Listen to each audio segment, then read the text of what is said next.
est dans le box du GMT 94 avec Christophe Guyot. Bonjour Christophe. Bonjour à tous et à toutes.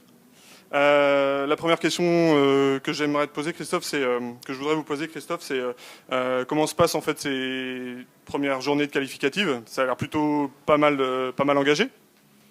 On est compétitif. C'est sûr qu'on est vraiment content. On est là. Bon, on manque la pole pour 3 centièmes de seconde, mais c'est sûr que c'est grisant d'être compétitif comme ça, d'aller aussi vite, d'être en 1,37 à la moyenne des pilotes. C'est super. Ouais, on voit que ça roule très vite. Juste pour faire un bref retour sur la saison, puisque ça se termine ce week-end sur le circuit des 24 heures du Mans pour ce championnat du monde. Il y a eu quelques petits soucis techniques au bol, entre autres. Vous étiez d'ailleurs là-bas au bol d'or, deuxième jusqu'à la 20e heure. Le type de panne que vous avez rencontré, c'est quoi? C'est un manque de chance ou vous pensez que ça aurait pu être évité? Non, c'est vraiment un manque de chance. C'est le capteur d'Abracam qui a lâché. On a la moto depuis 2009, c'est jamais arrivé. Il a fallu que ça arrive à 10h du matin. C'est la mécanique, vous savez. Donc, c'est un capteur d'allumage qui a cédé. C'est vrai qu'on était à 50 secondes de la Kawasaki, 10 tours devant les poursuivants. On faisait une super bagarre. Mais encore une fois, dans la course, ce qui est important, c'est d'être compétitif. On l'est depuis le début de l'année. Et maintenant, il faut qu'on arrive à concrétiser par une victoire. Voilà. Par exemple. Je reviens juste sur Oschersleben. On vous a vu et entendu dire avoir des regrets parce que vous auriez pu faire mieux, selon dit. C'est sûr. La chute a vraiment été le tournant de la course pour le GMT. Oui, alors là, encore une fois, c'est un fait de course. Florian Marino qui tombe sous les roues de David, qui est juste derrière à ce moment-là, donc il le percute. On a beaucoup de chance parce que les pilotes auraient pu se faire très mal. Parce que là, il y a un enchevêtrement de motos et de pilotes qui fait froid dans le dos quand on voit les images, puisqu'on les a vus. Et donc, David était furieux parce que c'est vrai qu'il ne commet pas d'erreur habituellement, et là, il n'en a pas commis non plus. Donc là, on peut dire pas de chance aussi. Et c'est vrai qu'on repart à un peu plus de 7 tours après cette chute, et on arrive à 7 tours du premier. Pourquoi c'était largement jouable. Oui. 2005, c'est la dernière victoire du GMT ici. Ça prouve encore que l'endurance, c'est vraiment difficile. Qu'est-ce qui peut faire la différence pour que le GMT soit devant et pourquoi pas même gagne les 24 heures cette année? Je crois qu'on a tout. Après, il faut un peu de réussite. Bon, après, il y a eu d'autres victoires. Il y a eu le Qatar en 2011, il y a eu le Bol d'Or en 2007. Il y a eu de belles choses, beaucoup de podiums aussi. Mais après, on a des concurrents qui sont très forts. Il ne faut pas les oublier non plus. Le niveau est très relevé. Ça oblige à pousser partout, pilote, mécanique.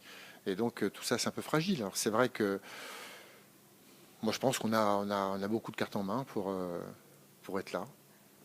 Il y a une belle course aux 24 heures ce week-end en perspective, ça c'est sûr. Avant de commencer cette course, vous êtes pour l'instant 3e au général au classement mondial. Est-ce qu'on peut dire que l'objectif il est rempli pour le GMT déjà avant les 24? Non, jamais. On n'est pas comme en vitesse où on peut prévoir beaucoup de choses, on peut anticiper. L'erreur, le grain de sable, il n'est pas fréquent. En endurance, c'est énorme. Et rien n'est prévisible. Et puis je pense que non, on a encore à confirmer par un résultat notre compétitivité. Finir sur une victoire, ce serait le chef-d'œuvre, quoi. Oui, de toute façon, ces genres de victoires dont on ne se laisse pas, on a gagné 2 fois les 24 heures du Mans. Et d'imaginer, on a l'impression que c'est jamais arrivé en fait. Donc la prochaine, regardez toujours devant. La prochaine victoire, elle nous tend les bras. Maintenant, vous savez, ce qui est compliqué, c'est qu'on ne peut pas trop raisonner comme ça, parce qu'il y a 5 motos qui peuvent gagner la course, et puis il est déjà arrivé que ce ne soit pas une parmi les 5 favoris qui la gagne. Donc là, on est dans une course où tout reste tellement possible, tout reste ouvert, alors, y compris le fait qu'on gagne.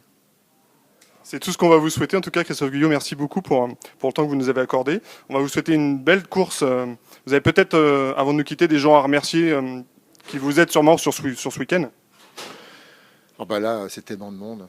Vous savez, c'est en tout, en nombre de personnes, je sais pas, c'est même pas calculable.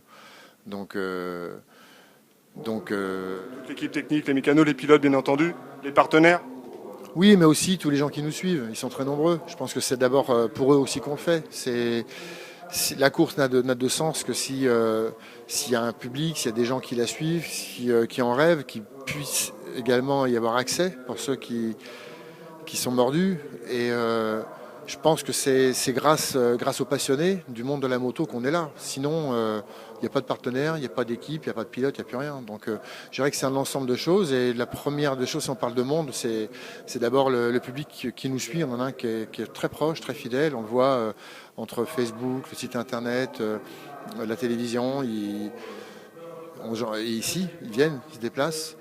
Donc je dirais que si ces authentiques passionnés n'existent pas, nous non plus.